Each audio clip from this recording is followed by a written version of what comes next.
Druhý diel Colina množstvo ľudí dodnes považuje za jednu z najlepších rally hier, ktoré kedy vznikli. Nie je to úplná simulácia, ale hybrid simulátora a arkády, takže v ňom nájdu výzvu a radosť z jazdy ako nadšenci rally, tak aj úplní nováčikovia závodných hier. Druhý diel do série prináša nové trate, nové vozidla a nový arkádový mód, tak si ho poďme predstaviť.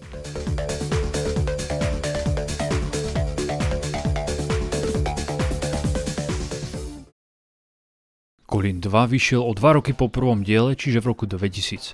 Vyrobilo ho Codemasters, ktoré dodnes vyrába závodné tituly. Najnovšie vyrobilo Grid Legends, ktoré vyšlo tento rok vo februári. Colin 2 najskôr vyšiel na PlayStation, pretože prvý diel sa na ňom stal obrovským hitom a o necelý pol rok sa dostal aj na PC.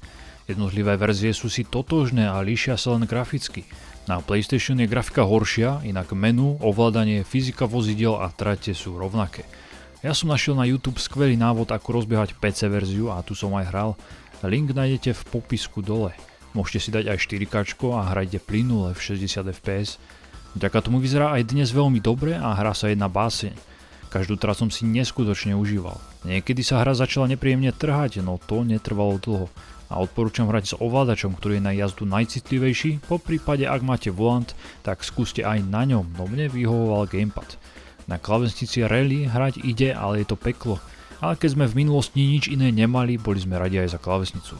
Čo sa týka kamier, v PlayStation verzii sa mi najlepšie hralo z prednej kapoty, tretí pohľad mi prišiel oneskorený. Na PC verzii sa mi naopak najlepšie hralo v treťom pohľade, kde som mal nad autom najväčšiu kontrolu. No ale každému sadne iná kamera, takže stačí skúšať a vybrať si. Keď hra vyšla, pozbierala vysoko nadpriemerné hodnotenia ako na PS, tak na PC. V 2013 vznikol remake pre mobily a o rok neskôr sa dostal aj na počítače. No bola to dosť osekaná verzia. Síce obsahovala grafiku a fyziku druhého dielu, no stráti ste si mohli vybrať len Austráliu, Grécko a Korziku a len zo 4 aut, takže veľa ľudí bolo sklamaných. Zaujímavé je, že druhý Colin vyšiel v oktobri 2002 aj na Game Boy Advance. Sú tu dva hlavné módy, šampionát a arkádový mód. Šampionát rozoberať nejdem, ten som dosť opísal už pri prvom diele. Len spomeniem, že odjazdíte dve etapy a potom si môžete podobne ako v jednotke opraviť svoje vozidlo alebo zmeniť gumy či urobiť iné vylepšenia, ak si trúfate. Arkádový mód sú klasické okruhy, ktoré hráte proti ďalším oponentom. Najväčší rozdiel je v tom, že cesta je poriadne široká a poškodenie vozidiel je vypnuté.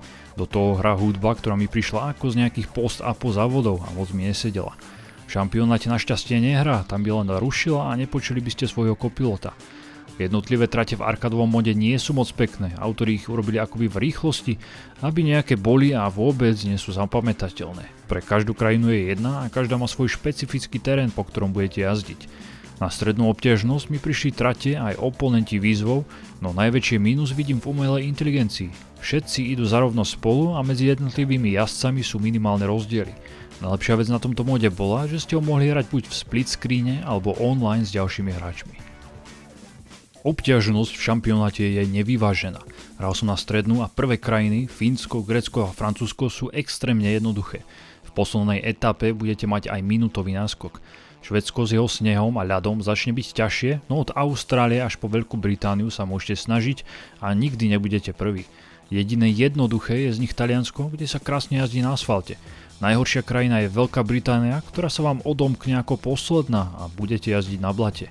Obťažnosť je taká vysoká aj kvôli nepríjemným falošným zákrutám a odbočkám, ktoré vás dostanú do slepej uličky a musíte opakovať celú etapu alebo stratíte veľa sekúnd. Aj tak mi dizajnovo trate neprišli až také pekné ako v prvom diele. Tam sa bolo na čo kúkať, tým myslím v opakovanom replay. Počas rýchlej jazdy si toho moc všímať nestihnete. Tu je celý level prázdnejší a aj scenérie sú obyčajnejšie. Zoznam rally aut je podobný predchádzajúcemu dielu, no pribudli tu nejaké nové a celkovo je ich 22. Je tu Mitsubishi Lancer, Subaru Impreza, Ford Focus, Toyota Corolla, Seat Cordoba či Peugeot 206 a odomknúť si môžete napríklad Ford Sierra, Lancia Stratos, Peugeot 205 Turbo alebo Mini Cupra s predným náhonom, ktorého som zabáhnil jazdou v Anglicku. Autá sa od seba líšia v rýchlosti a vo váhe, ako dobre sedia na vozovke. S každým sa jazdí trochu inak, tak si určite nájdete to svoje. Šampionát som odohral s mojím obľúbeným Subaru Impreza, s ktorým jazdil aj McRae. Pre mňa to bolo najvyváženejšie vozidlo a bol som na ňo zvyknutý už z prvého dielu. Ako som už povedal, obťažnosť je nevyvážená, preto sa snažte zo začiatku nazbierať čo najviac bodov v prvých krajinách, aby ste mohli vyhrať celkový šampionát. Čo sa týka poškodenia, nikdy som nemal natoľko rozbité auto, aby som pocítil zhoršenú ovládateľnosť, ale vizuálne bolo vidieť každé jedno ťuknutie. Môžete si rozbiť predné aj zadné svetlá, všetky okná alebo po fakt silnom náraze ohnúť plech a karosériu. Keď som skúšal zámerne rozmlatiť svoje auto čo najviac, aj tak som nepocíťoval žiadne zhoršenie jazdy. Je tu až 8 krajín, v ktorých môžete vyskúšať svoje jazdecké schopnosti. Je tu Fínsko, Grécko, Francúzsko, Švédsko, Austrália, Keňa, Taliansko a Veľká Británia. V každej si zajazdíte po inom povrchu a každá bude svojím spôsobom výzva, pretože si budete musieť zvyknúť napríklad z asfaltového Francúzska na zasnežené Švédsko a to bude riadny šok. Najlepšie sa mi jazdilo na asfalte, potom štrku a najmenej na snehu, ľade a bahne. Keď prší, tak je prirodzené, že sa nejazdí dobre na žiadnom povrchu a počasie sa môže meniť aj počas jazdy. Najhoršie je, ak máte gumy na suchý povrch a hneď druhú etapu vám bude pršať. Musíte sa preto rozhodnúť, aké gumy hneď na začiatku zvolíte. Po každých 2 tratiach si ich môžete vymeniť alebo opraviť auto, pozrieť si mapu, či aké budete mať počasie. Fínsko je prvé a je to výborná krajina na to, aby ste sa dostali do hry a naučili sa ovládať vozidlo. Aj preto nie je hra ťažká a nevyžaduje na strednú obťažnosť od hráča, aby každú zakrutu zvládol bravúrne. Prevládať bude štrk a občas si zajazdíte aj v bahne, ale fakt minimum. V tretej etape začne pršať, tak budete mať dostatok času si vymeniť gumy a pršať bude aj v štvrtej etape.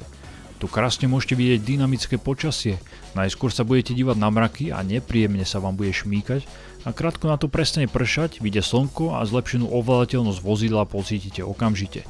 Poslednú trať si odjazdíte v noci, takže pozor na to, aby ste si neroztrieskali predné svetla.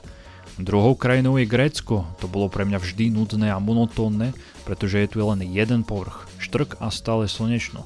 V poslednej 9. etape si zabojujete duel, v dvojke ma tie duely až tak nebavili ako v jednotke. Vo Francúzsku si zajazdíte na skvelej asfaltke. Jazdenie ma veľmi bavilo, aj keď tu musíte byť rýchli ako blesk, ak chcete byť prvý a používať brzdy len minimálne pri prudších zakrutách.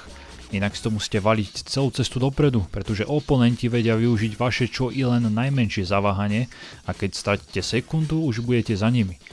Ale aj tak je Francúzsko veľmi jednoduché. Vo Švédsku budete tradične jazdiť na snehu a občas sa poklžete na ľade. Hneď v prvej etape bude snežiť a niekedy môžete natrafiť aj na blizzard. Po Francúzsku, kde sa jazdilo ľahko a perfektne, budú zasnežené cesty šok, takže ak chcete byť prvý, musíte sa rýchlo prispôsobiť novým pravidlám. Austrália bola, rovnako ako Švédsko, aj v prvom diele, takže ak si ju pamätáte, budete mať výhodu. Opäť sa vráti štrk a poteší dostatočne široká cesta. Vo štvrtej etape je krátky prejazd cez asfalt, ktorý ma trochu oblbol. V Kenii sa budete pohybovať na štrku a asfalte. Pripomenulo mi to Austráliu a je podobne zložitá, možno trochu viac, pretože sa tam striedajú 2 rôzne povrchy a to na vaše pneumatiky nebude vôbec dobre. Taliansko ma bavilo najviac, sú tu serpentíny a aj horské cesty s divokými zakrutami a jazdí sa super, pretože idete na asfalte. Posledná Veľká Británia bola pre mňa najhoršia. V blate sa jazdí príšerne, k tomu sa mi jednotlivé trate vôbec nepáčili a veľakrát som sa v nich strácal. Nepomohli ani rady môjho kopilota. Pri ceste sú balíky so senom, do ktorých môžete naraziť, čo o dosť sťažuje jazdu. A keď začne pršať, nie len, že sa nebude dať takmer jazdiť, ale aj vaše auto bude celé zašpinené. Kolina 2 vysoko odporúčam. Jediná nevýhoda je, že hra sa nedá kúpiť a nie je optimalizovaná na nové systémy, takže si ju musíte sami nastaviť, no je abandonware, tak sa dá stiahnuť a pod videom nájdete návod, ako hru spustiť. Ak vás baví rally a chcete si zahrať jednu z prvých a veľmi kvalitných hier v tomto žánri, tak bežte do toho. Inak si zahrajte novší Dirt Rally, ktorý je tiež kvalitný.